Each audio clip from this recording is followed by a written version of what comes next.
नमस्कार दोस्तों, स्वागत है आपका इस नए वीडियो में। हमारी जिंदगी में कई बार हम खुद को एक मुश्किल घड़ी में पाते हैं।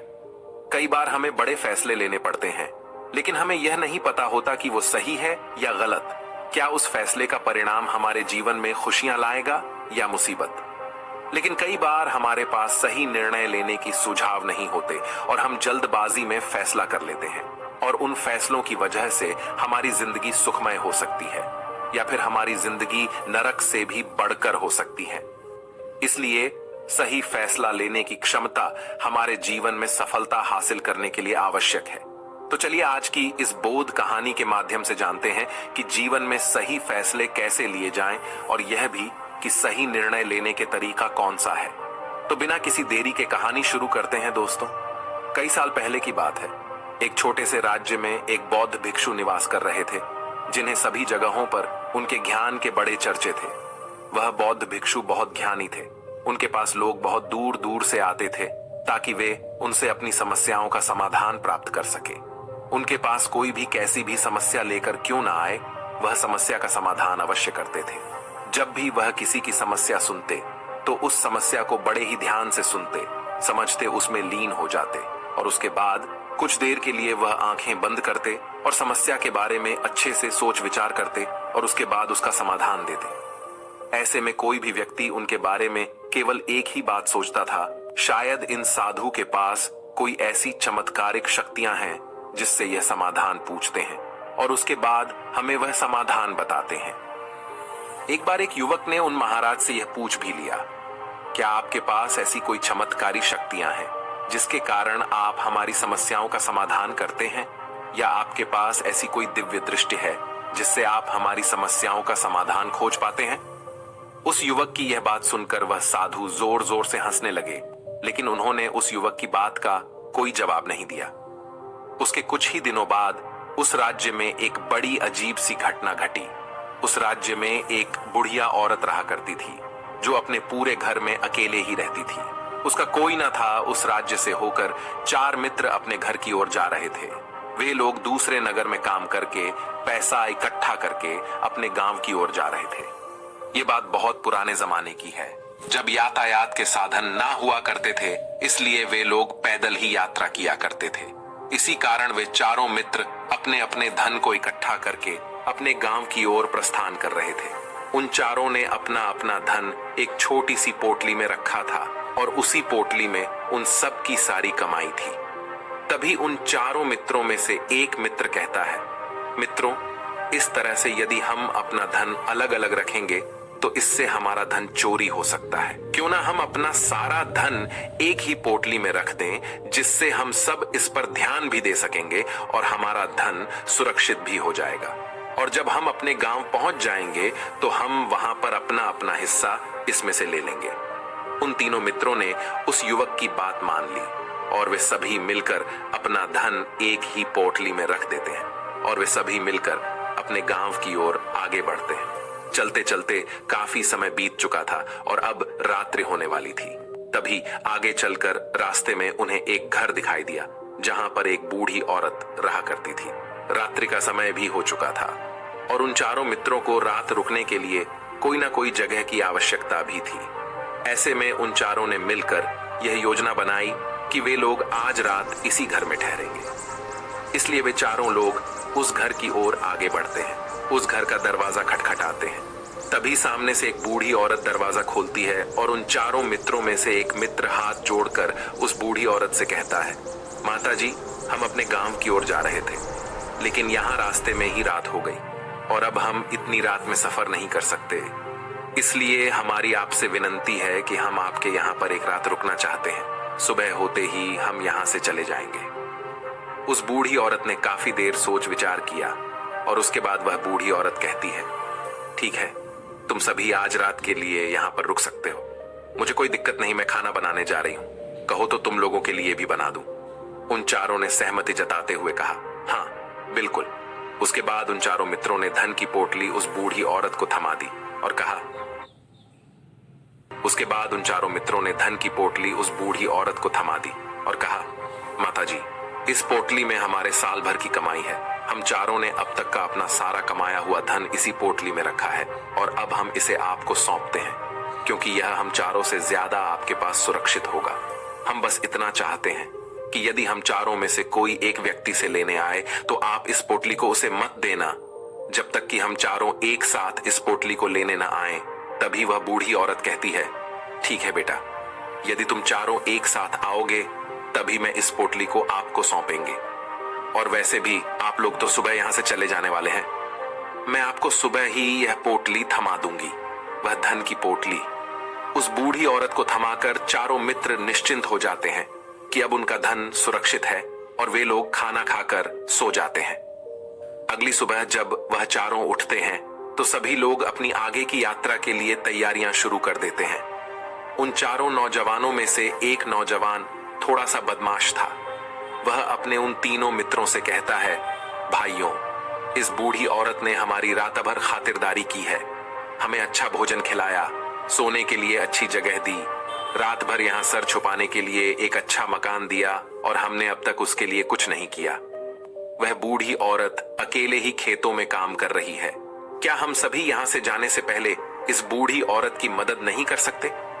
उस बदमाश नौजवान ने मन ही मन यह योजना बना ली थी कि वह किसी तरह से भी उस बुढ़िया से पोटली हासिल करके ही रहेगा। बाकी के तीनों मित्र उसकी बातों में आ जाते हैं और वे सभी मिलकर उस बुढ़िया की मदद करने अर्थात खेतों में काम करने के लिए चल पड़ते हैं। वे सभी मिलकर खेतों का काम कर ही रहे थे कि तभी वह बदमाश नौजवान अपने बाकी तीनों मित्रों से कहता है, मित्र, मुझे जोरों की प्यास लग गई है, मैं जरा उस बूढ़ी औरत से पानी मांग कर लाता हूँ।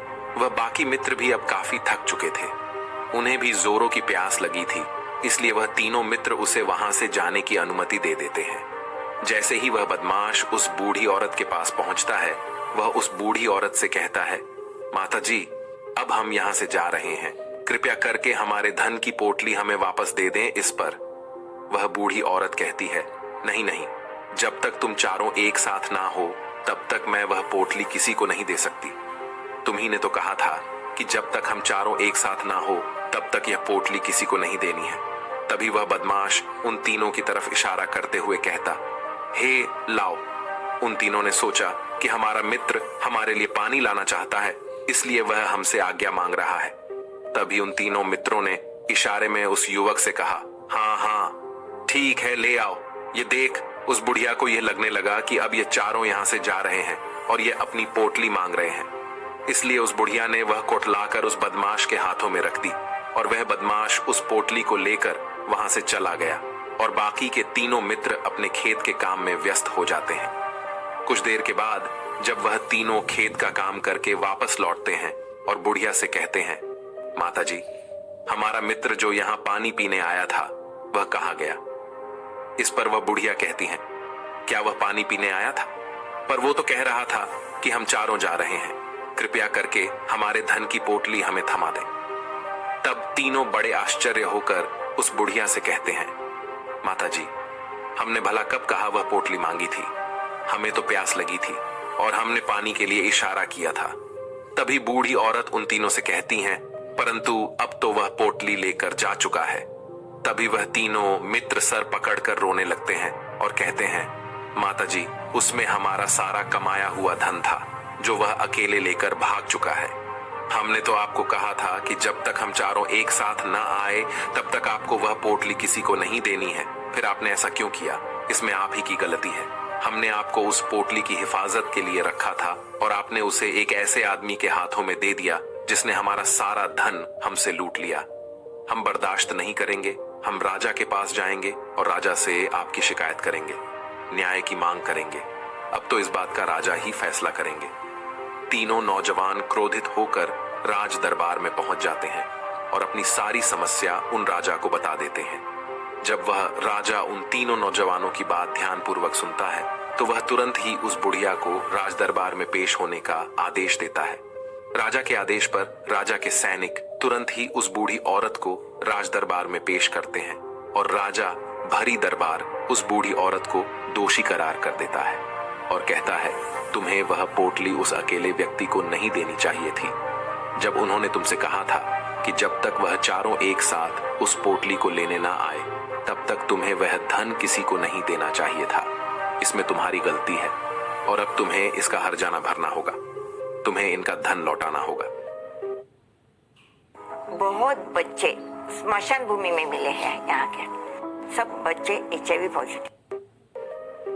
राजा का यह आदेश सुनकर बूढ़ी औरत फूट फूट कर रोने लगती है और राजा से मदद की गुहार लगाती है और कहती है, हे राजन, मैं तो एक बूढ़ी औरत हूं और मेरे पास इतना धन नहीं है और ना ही मेरे घर में कोई ऐसा है जो धन कमाता हो। मेरे पास इतना धन नहीं कि मैं इनका धन लौटा सकूं। मैं तो अकेली हूं, बेसहारा हूं। कृपा करके मुझ पर रहम करे। लेकिन राजा उस बूढ़ी औरत की एक नहीं सुनता। वह बूढ़ी औरत रोते हुए अपने घर की ओर जा रही थी। ये सोच रही थी कि आखिर में इतना धन कहां से लाऊं, कि कैसे मैं उन लोगों का यह धन उन्हें लौट आऊंगी। मेरे पास इतना धन नहीं है। मैं क्या करूं, कैसे करूं, कहां से लाऊं इतना धन? यदि मैंने उनका धन नहीं लौटाया तो मुझे राजा मार डालेगा। वैसे भी मेरी ही गलती है। जब उन चारों ने मिलकर मुझसे कहा था कि जब तक हम चारों एक साथ ना आए तब तक वह पोटली किसी को नहीं थमानी है, फिर भी मैंने वह पोटली केवल उस एक व्यक्ति को थमा दी। इसमें गलती तो मेरी ही है। वह रोते रोते ये सारी बातें सोचते हुए अपने घर की ओर जा रही थी। तभी रास्ते में उस बूढ़ी औरत को वहीं संत मिले जो उस नगर में किसी भी समस्या का समाधान बड़ी ही सरलता और सहजता से करते हैं। उन्होंने उस बूढ़ी औरत से कहा, क्या बात है बेटी, क्यों रो रही हो? इस पर वह बूढ़ी औरत उस संत को सब कुछ सच सच बता देती है और कहती है, हे महाराज, इसमें गलती तो मेरी ही है। उन चारों ने तो पहले ही कहा था कि जब तक वे चारों एक साथ ना आए तब तक वह पोटली मुझे किसी को नहीं देनी है। लेकिन मेरी हिम्मत मारी गई थी जो मैंने वह पोटली केवल एक व्यक्ति को थमा दी और वह उनका सारा धन लेकर वहां से भाग गया।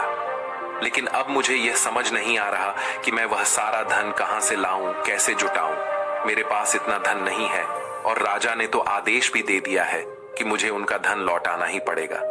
लेकिन मैं ये समझ नहीं पा रही कि इतना सारा धन मैं कहां से लाऊंगी। तभी वह संत उस बूढ़ी औरत से कहते हैं, शांत हो जाओ, मैं कोई ना कोई रास्ता जरूर निकाल लूंगा। इतना कहकर वह संत वहीं पर बैठ जाते हैं, ध्यान करने लगते हैं। कुछ देर के लिए आंखें बंद कर सोचते हैं, विचार करते हैं। मौन रहकर वह समस्या का समाधान निकालते हैं और उसके बाद वह उस बूढ़ी औरत से कहते हैं, बेटी, राजा ने फैसला किया है, वह बिल्कुल गलत है। आपने जो किया इसमें आपकी कोई गलती नहीं है। राजा का फैसला गलत है। उन संत के इतना कहने पर बूढ़ी औरत चुप हो गई और यह सोचने लगी कि आखिर राजा का फैसला कैसे गलत हो सकता है। राजा तो सभी के लिए न्याय ही करते हैं और वह कभी किसी का बुरा नहीं करते।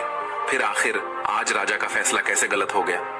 उन संत और उस बुढ़िया की बात आसपास के खड़े लोग सभी लोग सुन रहे थे और वे लोग भी बड़े अचरज में थे, क्योंकि राजा का फैसला कैसे गलत हो सकता है। राजा ने तो बिल्कुल सही फैसला लिया है। इस बूढ़ी औरत ने ही गलती की है, उन चारों का धन केवल एक ही को थमा दिया। ऐसे में इस बुढ़िया को उनका धन तो लौटाना ही चाहिए। राजा ने गलत फैसला कहा किया है। तभी वह संत उस बूढ़ी औरत से कहते हैं, जाओ और राज दरबार में कह दो कि हे राजन, आपका फैसला गलत है और सही क्या है, गलत क्या है, इसका फैसला मैं करूंगा।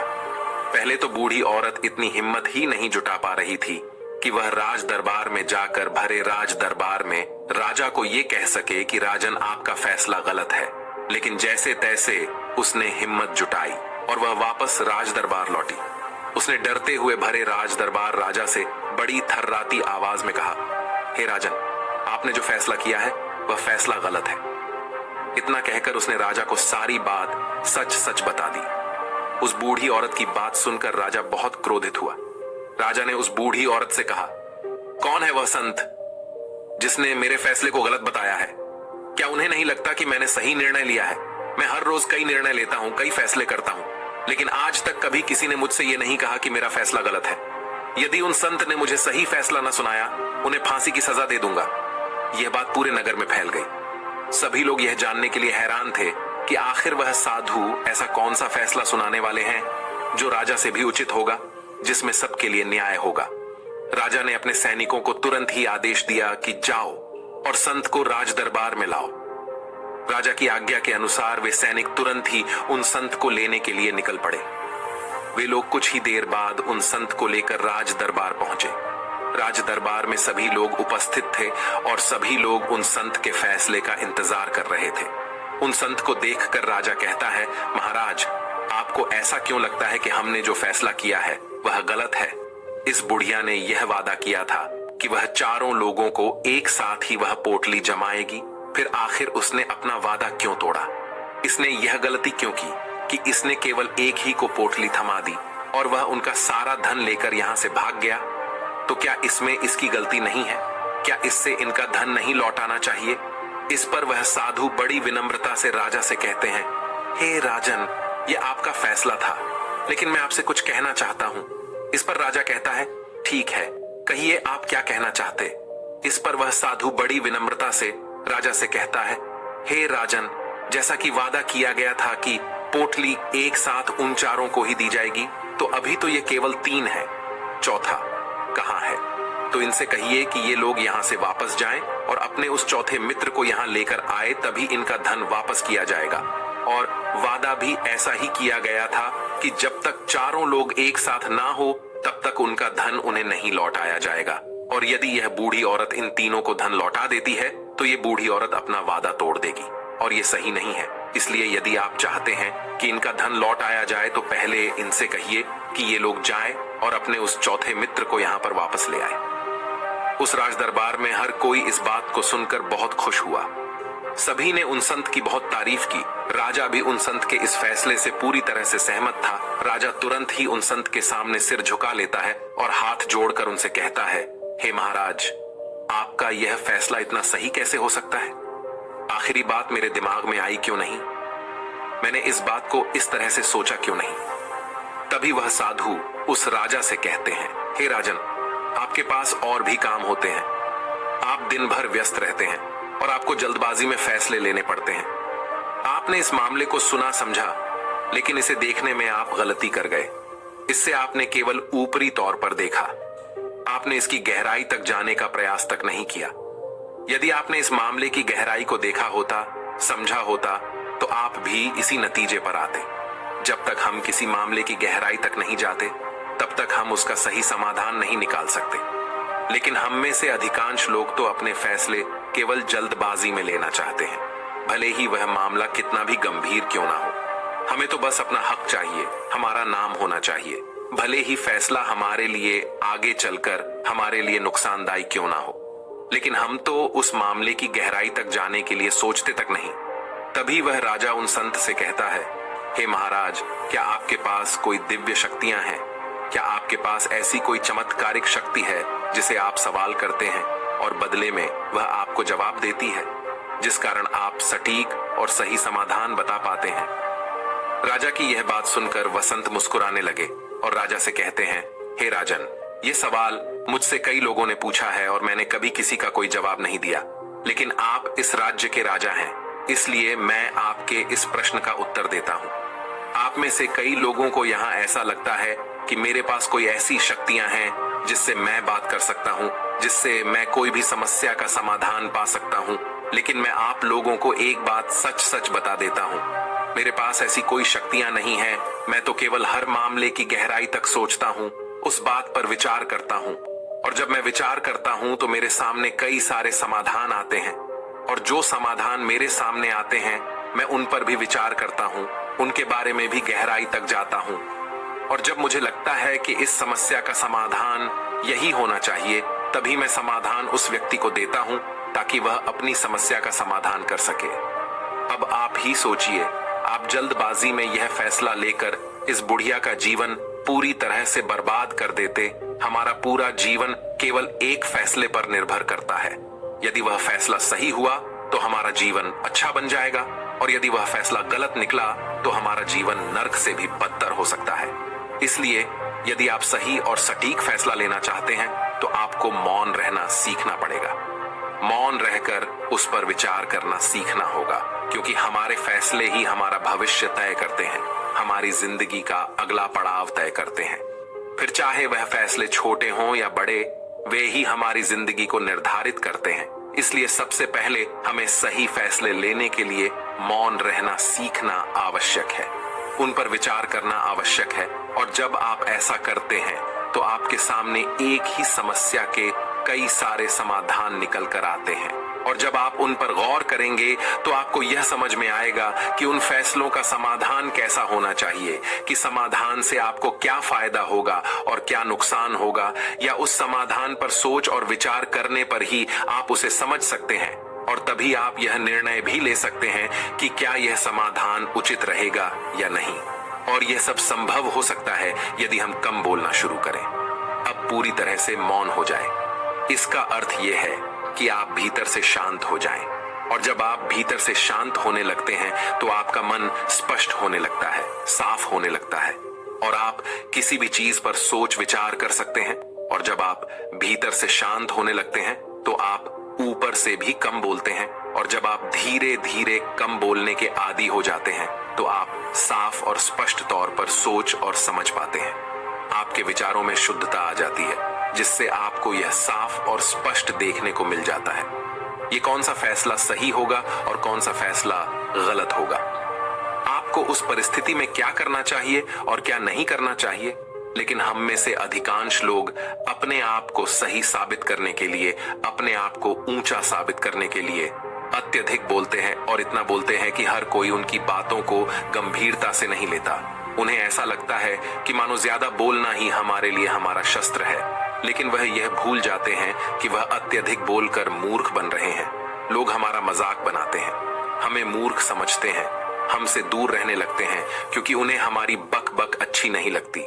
लेकिन जब आप भीतर से शांत होने का प्रयास करते हैं और धीरे धीरे भीतर से शांत होने लगते हैं तो आप खुद ब खुद ऊपरी तौर पर कम बोलना शुरू कर देते हैं। इससे आपके मन में, आपके मस्तिष्क में एक साफ और स्पष्ट विचार उत्पन्न होते हैं, और आप अपने आप को साफ स्पष्ट तौर पर समझ पाते हैं, देख पाते हैं आपको कब, क्या, क्यों और कितना बोलना चाहिए, और आपको कब, कैसे, क्यों, किस तरह से कौन सा फैसला लेना सही है या नहीं, यह भी आप अच्छी तरह से समझ और जान पाते हैं।